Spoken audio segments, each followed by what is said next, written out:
Hello and welcome to the next of our full course lectures. We're continuing with some ethics now, with some ethical theories. So we're going to look at ethical theories in this lecture and combine that with ethical theories and corporate ethics over the next couple of lectures. So this one's all about the theories that are out there. So let's start by looking at two different types of ethics. So the two types I want to introduce here are, first of all, absolutism. So absolutism says that there is one set of moral rules. So that set of moral rules does not change. So there's one rule, and that means that whatever the situation and whatever the consequences, those rules must be applied. So absolutism says there's one set of moral rules, and those rules apply to all situations. Doesn't matter what's happening, the rules apply, and it doesn't matter what the consequences are. However, there is some criticism of this in that it may not apply to different cultures, or different cultures may have different rules depending on religion and the cultural aspect of what they do. So there needs to be a thought about that. But the basics should be all the same. So there are one set of basic moral rules that everyone should apply regardless of the outcome. This is also thought of as a dogmatic approach. So absolutism could also be defined as a dogmatic approach, i.e. there is one truth and one truth only, and that truth must be applied. As opposed to relativism. So relativism says that the morals depend on the situation. So there isn't one set of moral rules, it depends on the situation that there is. And it also depends on what the outcome of that situation might be. This also allows for societal differences, so it does take into account those different cultures and therefore allows for different beliefs. Relativism is also thought of as a pragmatic approach. So rather than having one set of rules, you take a pragmatic approach and you think about what the outcome of the situation may be. Depending on that outcome, well then there may be a different solution. So let's think about these when it comes to a scenario in the exam. How might this come up? So let's look at illustration 1. So this takes in some ethical considerations and then looks at this absolutism and relativism. So let's read through the scenario, get an understanding of it, maybe have a go at the illustration and then work through the answer with me to learn from it. The requirement in illustration 1 is to explain the ethical tensions between her role as an employee and a professional accountant that Anne is now experiencing. So here we have a typical example of where an auditor potentially has become too familiar with the client. Anne is now stuck in the middle and we need to see what the conflict is between the two roles. So here we have Anne needing to cultivate and manage her relationship with her manager in the audit firm, who seems convinced that the client, and in particular Frank, who he knows very well, are incapable of bad practice. So we can see here he's showing evidence of poor judgment and compromised independence. This is potentially a case of overfamiliarity. So Anne needs to decide how to deal with the poor judgment of her manager. On the other hand, she does have a duty to put both the public interest and the shareholders of Van Buren to ensure that her accounts that she's doing the audit on present a true and fair view. Under a materiality test, she may ultimately decide that the payment in question need not hold up the audit sign-off. It may not have been material enough. So what we need to think here is that the poor client explanation is a matter of concern to Anne, as she is a professional accountant. We're going to go on and look in the next lecture at the public interest and how accountancy and professional accountants need to act in the public interest. So in this case, Anne needs to consider her role as an accountant and whether it means that she should avoid the sign-off on the audit for a little bit of time until she gets to the bottom of what this payment was. Part 2 of illustration 1 gets to the core of what we've been talking about in the lecture. So we need to explain about absolutist and relativist ethical assumptions and how they would affect the outcome of Anne's decision. Remember, absolutist can also be called dogmatic, relativist can be called pragmatic, as we mentioned. So the definitions here, first of all, an absolutist assumption is one that believes there are eternal rules that should guide all ethical and moral decisions in all situations. So that means there's one rule, doesn't matter about the consequences, that is the rule. So accordingly, in any given situation, there's likely to be one right course of action, regardless of the outcome. So an absolutist will believe that this should be chosen regardless of the consequences or the cost, because it is the one truth. So this is also called a dogmatic approach, and this approach to morality is an example of an absolutist approach. So they're the same thing. A dogmatic assumption is one that is accepted without discussion or debate. That is the truth. As opposed to a relativist assumption, which is situational in nature. So that means that rather than arguing that there is a single right choice, a relativist will tend to adopt a pragmatic approach and decide, in the light of the situation being considered, which is the best outcome. So look at the situation, think about it, and decide what the best outcome is. So this will involve a decision on which outcome is the most favourable, and that may well be a matter of personal judgment rather than simply applying rules. So thinking about the application of this to the scenario, thinking about the outcome that there could be if Anne were to adopt an absolutist dogmatic assumption, she would be likely to decide that she would need to pursue what she perceives is the right course of action, regardless of cost to herself or the relationship with the client or her manager. She'd have to do what was right, and it wouldn't matter what the consequences of that was. So given that she unearthed a suspect and unaccounted for payment, so there's a payment that is suspect and it's unaccounted for, and that she received an inadequate explanation from the client, she would probably recommend that the audit should be extended beyond the weekend. So that's probably going by the strict rules, what she may well decide under an absolutist or dogmatic approach.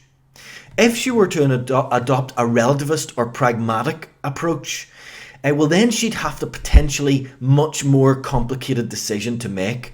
She'd have to decide whether it was more important ethically to yield to pressure from her manager in the interests of her short-term career interests, or to hold out to protect the interests of the shareholders. So should she be thinking about her manager and her own interests, or should she be thinking about the interests of the shareholders? So she could recommend the sign-off and trust the financial director's explanation. However, she's more likely to seek further evidence or assurance from the company before she does that. So that's just a thought about how we could apply each of those different approaches to a simple scenario.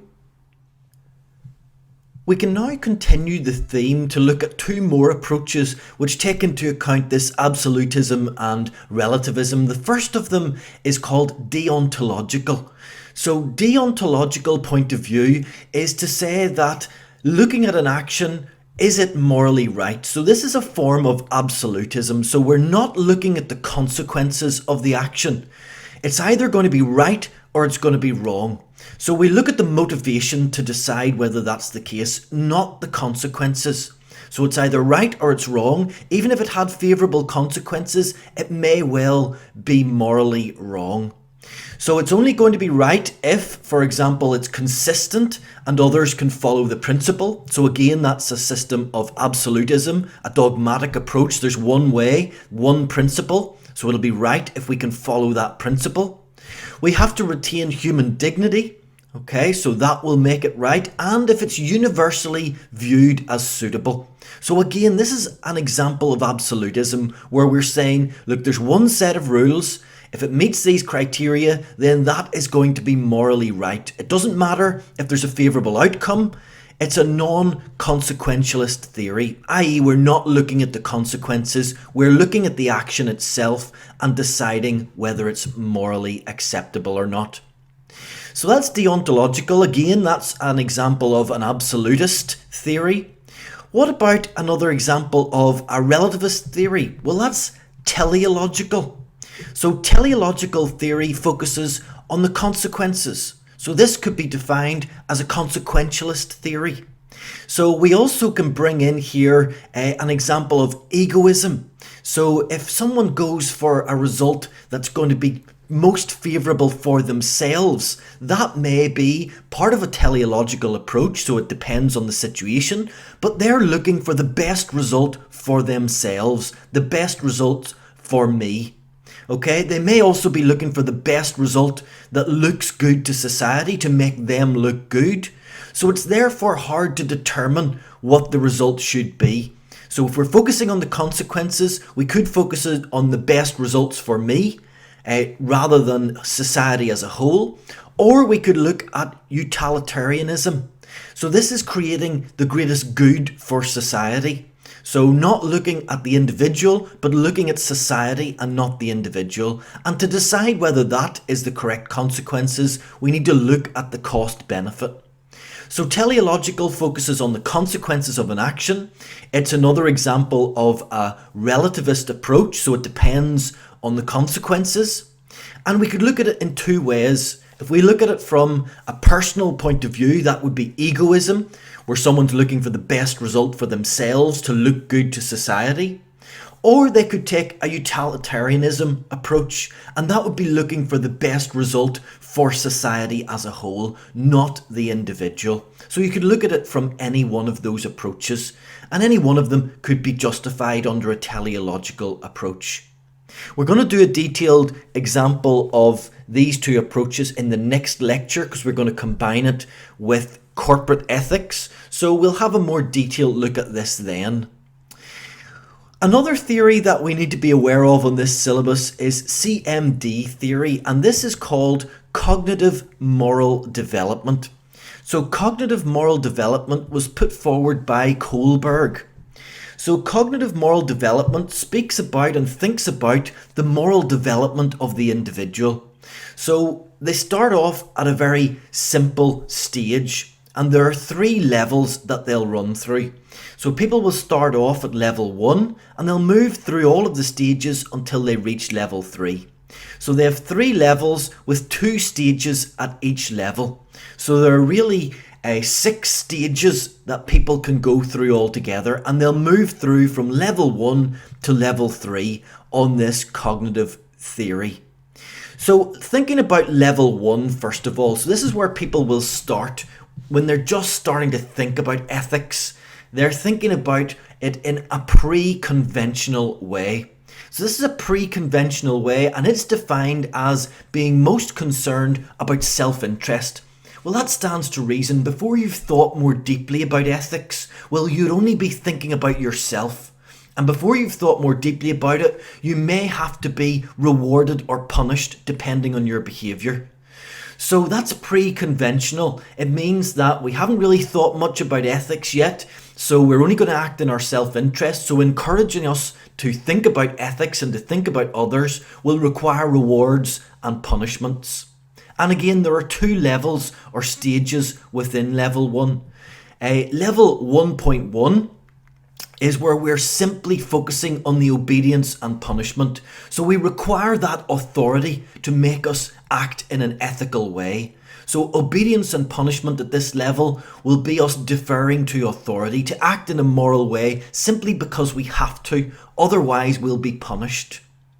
Moving on through that into level 1.2, well, this time it's instrumental purpose and exchange. So rather than just being rewarded or punished, we'll consider ethics because we'll start to focus on the fairness to ourselves and the fairness to others. So we've gone a little bit beyond just obedience and punishment. So level 1 is the pre-conventional phase, and it thinks about the self-interests of the individuals. It focuses on rewards and punishment, moving up to level 1.2 where we're starting to focus on fairness. Remember, the individual will move through level 1 and on to level 2 as they consider ethics in a more detailed and a more thoughtful way. Level 2 then is called the conventional level. So at the conventional level, we go beyond pre-conventional. At the pre-conventional, remember, we were only interested in ourselves and rewards and punishment. At the conventional level, we're thinking about what others expect. So we do what others expect from us. We don't just rely on self-interest and the rewards and punishments that we receive. So at level 2.1, so that's the first level within this phase, we have interpersonal accord and conformity. So what we're going to do is we're going to do what our peers expect us to do. So we're interested in the people around us. So those people who we interact with on a daily basis. So at this level, we're thinking about how we're going to interact with our peers. We're thinking about interpersonal accord and conforming with what those peers expect from us. At level 2.2, we go a little bit further than that. We think about social accord and a system maintenance. So that's not just thinking about our peers, but that's thinking about what society as a whole expects from us. Because our peers may not have the moral aptitude that we thought. So we need to think about society as a whole and what they expect of us and what the system around us, the social accord, expects from us. So at level 1 we had pre-conventional, where we're self-interested and we have to be rewarded or punished to think about ethical issues. At level 2, well, here we have to do what others expect from us. First of all, we think about our peers, and then as we reach a higher plane, we start to think about society as a whole. Lastly, level 3 is post-conventional. So we go from pre-conventional through to conventional, through to post-conventional. And this is where we're able to make individual decisions, where we've considered ethics in a more detailed and a more considered way. At the first level within this, 3.1, this is where we have a social contract and individual rights. So basically, we're going to look at societal values and make our individual decisions based on those. So we're going to think about what's society and what is best for society. We're going to think about how we interact with society, the social contract that we have to work within a society. And we're going to make our decisions based on what we think is best for those societal and individual rights. We can move on through that phase into phase 3.2, which is universal ethical principles.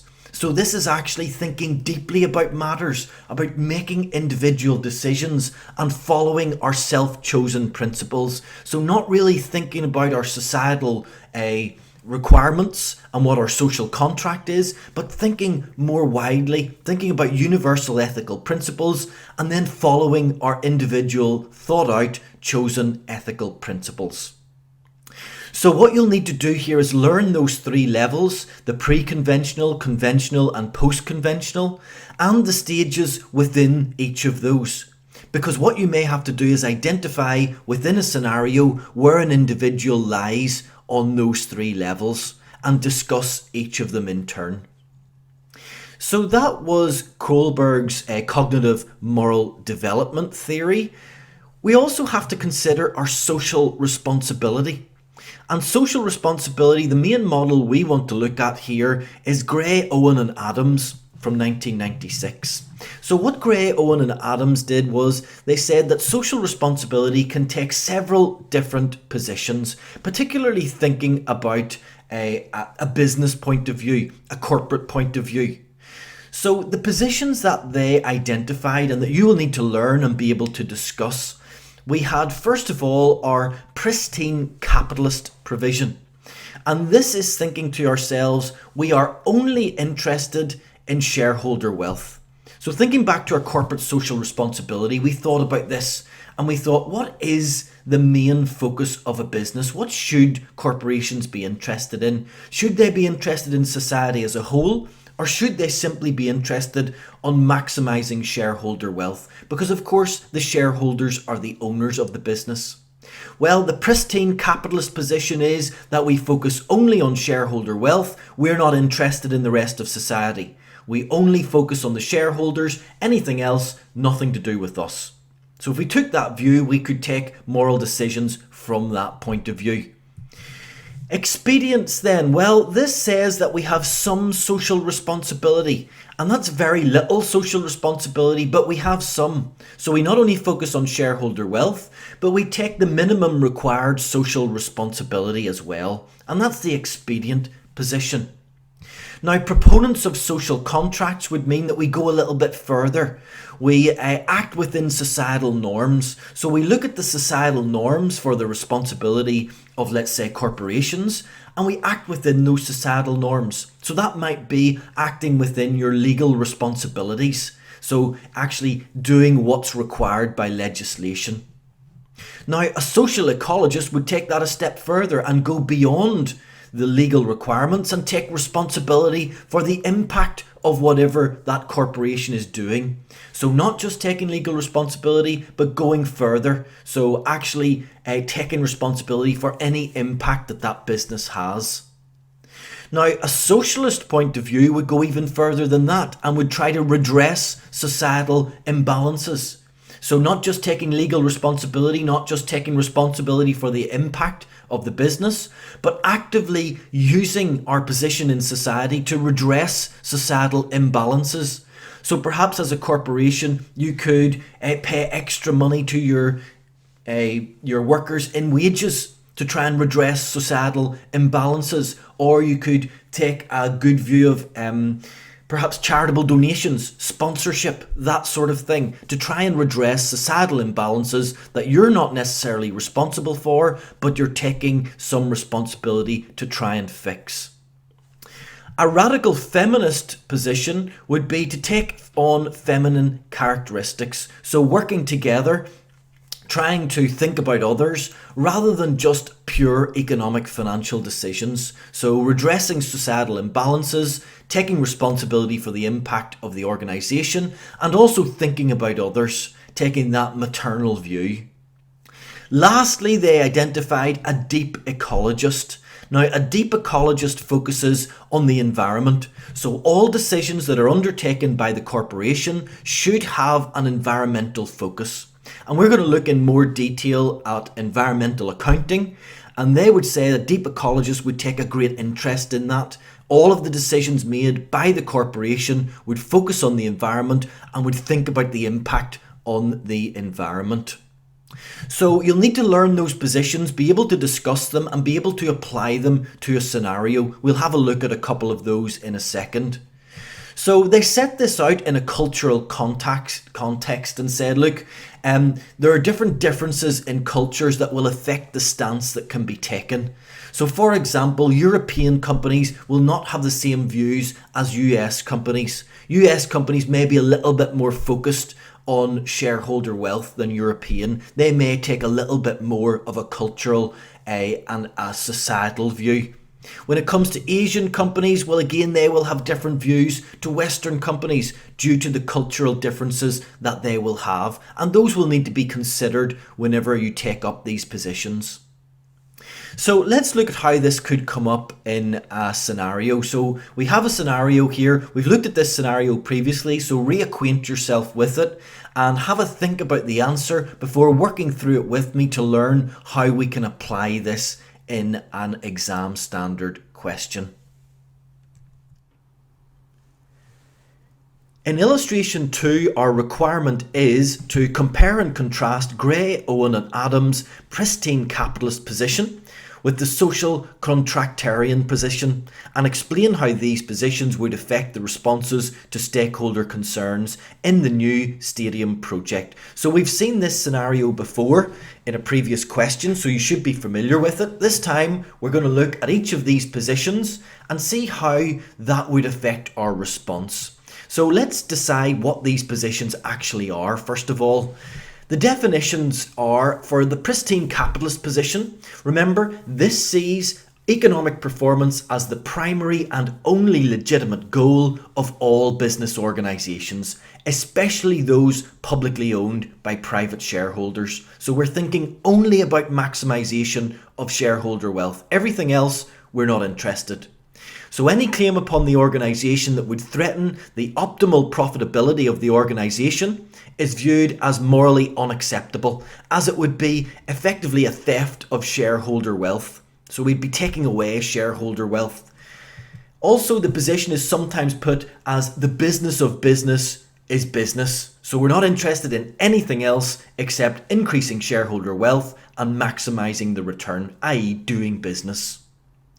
However, the social contractarian position, so this is the social contract, and that sees the business organisation as a citizen of society. It'll be bound, therefore, by society's norms and beliefs. So accordingly, organisations exist and thrive only within societal licences.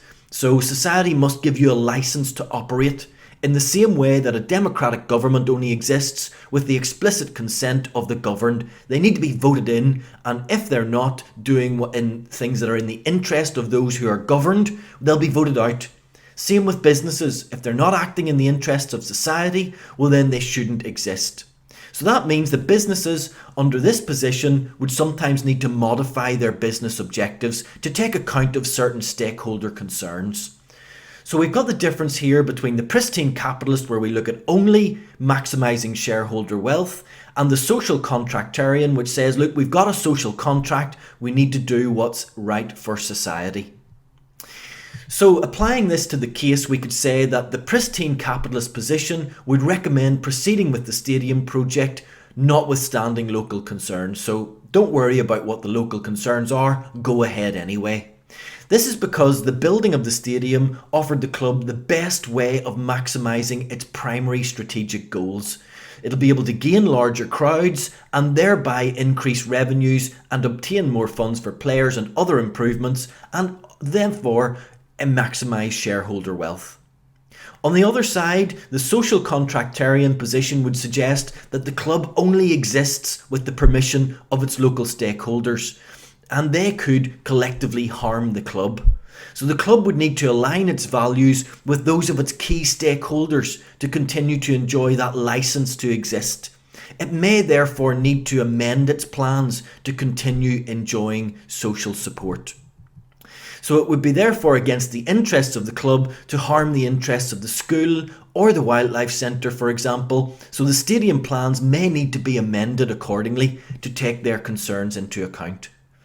So what we're saying here is that the pristine capitalist position would say go ahead because it's going to maximise shareholder wealth. The social contractarian position would say, well, hold on, we want to maintain our licence to exist from our stakeholders, so let's take their concerns into account.